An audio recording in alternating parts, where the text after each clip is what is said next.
ਲਿਆ ਜੀ ਨਾ ਕਿਸੇ ਨਾਲ ਲੜ ਕੇ, ਮੋਮ ਡੈਡ ਪੁੱਛਦੇ ਮੁੰਡੇ ਦੀ ਡਿਗਰੀ, ਕੀ ਦੱਸਾਂ ਅੱਖ ਚੱਲਦੇ ਤੇਰੇ ਤੇ ਪਰਚੇ। ਤੂੰ ਯਾਰਾਂ ਪਿੱਛੇ ਫਿਰਦਾ ਪਵਾਉਣਾ 26 ਸਾਲ ਦੀ ਕੁਆਰੀ ਵੱਡੀ ਤੇਰੇ ਕਰਕੇ।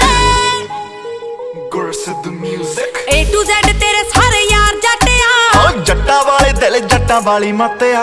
ਹੋ ਵੈਲੀ ਹੋਇਆ ਮੁੰਡਾ ਜਿੰਨਾ ਦਾ ਸ਼ਿੰਗਾਰਿਆ, ਹਾਂ ਉੱਤੋਂ ਲੱਗੀ ਪਹਿਲੀ ਤੇਰੇ ਨਾਲ ਅੱਖ ਨੀ। ਹੋ ਏਦਾਂ ਕਿੱਦਾਂ ਮੇਰਾ ਕੋਈ ਟਾਈਮ ਚੱਕ ਜੂ, ਹੋ ਔਨ ਰੋਡ ਲਾਵਾਂ ਉਹਦੀ ਗੱਡੀ ਡੱਕਨੀ। ਹੋ ਏਦਾਂ ਕਿੱਦਾਂ ਮੇਰਾ ਕੋਈ ਟਾਈਮ ਚੱਕ ਜੂ, ਹੋ ਔਨ ਰੋਡ ਲਾਵਾਂ ਉਹਦੀ ਗੱਡੀ ਡੱਕਨੀ। ਪੈਂਦਾ ਪੂਰਾ ਰੋਬ ਪੌਣੇ 6 ਫੁੱਟ ਦੀ, ਹੋ ਤੁਰੇ ਜਦੋਂ ਜੱਟ